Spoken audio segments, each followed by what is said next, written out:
Como que o senhor lida com o sofrimento humano, que eu acredito que o senhor tenha vários pacientes em fase terminal, né?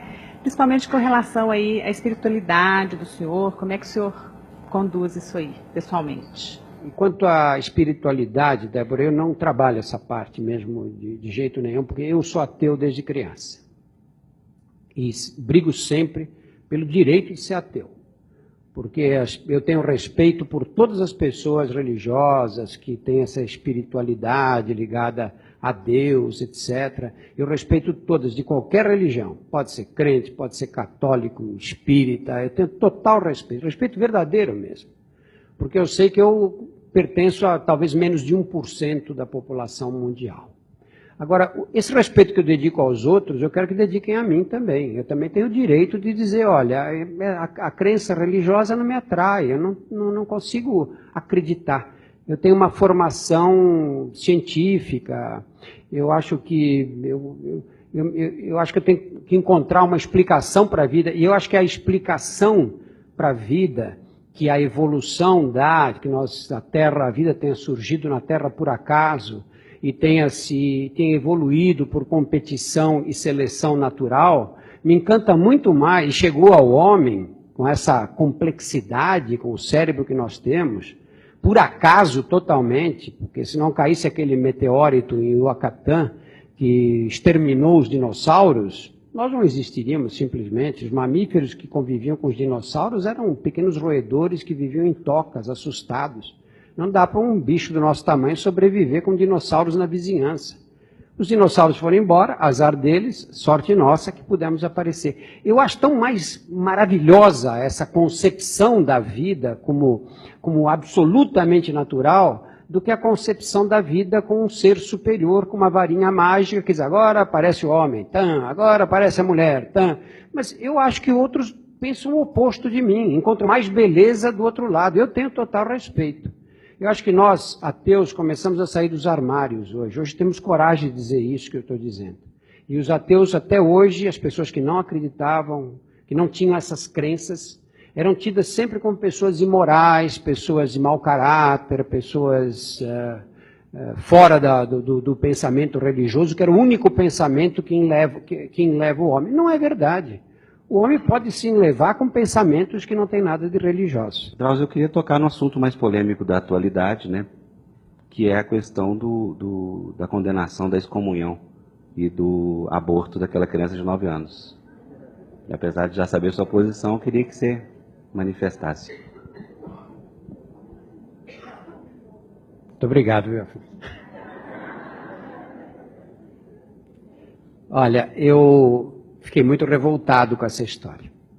Assim que saiu essa história, eu estava fora do Brasil, 4 ou 5 dias fora, quando eu saí estava estourando esse caso aí. Tinha estourado na véspera, acho. E eu li aquilo e falei, não é possível uma coisa dessas. Eu tenho uma coluna na Folha de São Paulo, na Folha Ilustrada, há muitos anos. É uma coluna quinzenal. Eu acho o seguinte, primeiro eu queria me parabenizar com os médicos que fizeram esse aborto. Por quê? Porque qual é a função da nossa profissão? Para que existe a medicina? A medicina existe para aliviar o sofrimento humano. Essa é a função da profissão. A profissão do Afonso existe para quê? Existe para promover a cultura, para a população. A profissão do advogado, para defender a lei. Cada profissão tem a sua finalidade. A nossa é para aliviar o sofrimento humano. Eu acho que o que esses rapazes e moças fizeram foi exatamente isso. Tentaram uma medida para aliviar o sofrimento humano dentro da lei brasileira. Nós temos um país que tem uma lei. A lei diz que, nesses casos, o abortamento está justificado. Eles aplicaram a lei e fizeram. O que aconteceu com eles? Foram excomungados pelo arcebispo de Olinda e Recife.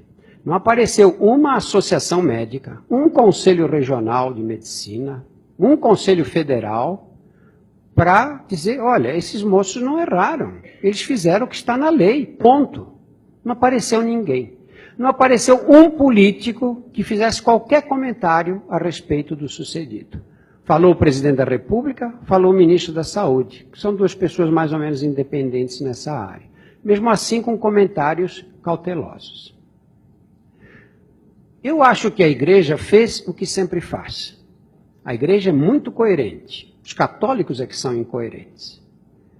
O que fez a igreja? Fez o que está na lei, no Código Penal do direito canônico. Existe um cânon, tem um número que eu esqueci, acho que 138, que diz que todo abortamento será considerado passível de excomunhão automática. E o que o bispo fez foi justamente obedecer a esse cânone. Ele não está errado, ele está certo, de acordo com o que ele pensa, de acordo com as leis da igreja, ele tem que ser excomungado. Aí as pessoas dizem, não, mas e o estuprador? Condena a mãe excomunga a mãe da menina e não excomunga o estuprador? A igreja não excomunga estupradores. Nós temos aí casos de abusos sexuais contra crianças cometidos por padres pelo país inteiro. Todos nós que estudamos em colégios religiosos somos testemunhas de que isso foi rotineiro. Hoje não sei como é, porque eu ando afastado. Mas isso foi rotineiro nos colégios católicos o tempo todo. Os católicos nunca tomaram uma atitude em relação. O que fez o Vaticano, além de transferir esses religiosos para outras paróquias? Nada mais. A política do Vaticano é claríssima. A Igreja Católica não condena estupradores. Nunca condenou. Por que vai condenar esse agora, exclusivamente? Sabe, eu não tenho absolutamente nada contra a Igreja. Eu tenho só uma coisa contra. A Igreja Católica é absolutamente autoritária. E essa autoridade ela exerce de que maneira? Não é pelos benefícios espirituais que ela traga aos seus rebanhos. Não é por isso que ela é autoritária.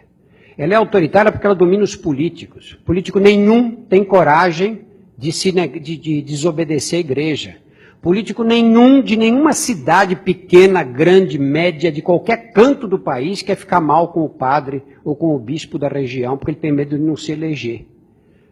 E com isso, a igreja usa esse poder dela, que é desproporcional ao número de católicos do país, às pessoas religiosas do país, ela usa esse poder desproporcional para quê? Não é para indicar para os seus fiéis que sigam os ensinamentos da igreja. Quando a igreja diz que é contra a camisinha, contra o aborto, contra a pílula anticoncepcional, contra o divórcio, contra sexo antes do casamento, contra a pesquisa com células-tronco, ela não se limita a aconselhar os seus seguidores que adotem essas medidas.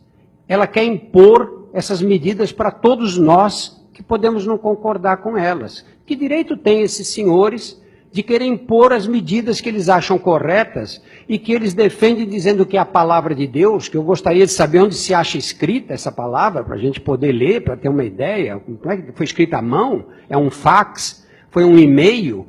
Como é que eles tiveram acesso à palavra de Deus para dizer que em nome dessa palavra toda a sociedade tem que obedecê-los? Nós vivemos numa sociedade que é leiga. E a sociedade tem direito de pensar coisas diferentes. Cada um tem direito de escolher a religião que quer. Ou tem direito até de não escolher nenhuma religião. Eles não têm direito de impor a vontade. Eu não vejo nada de estranho nesse acontecimento aí.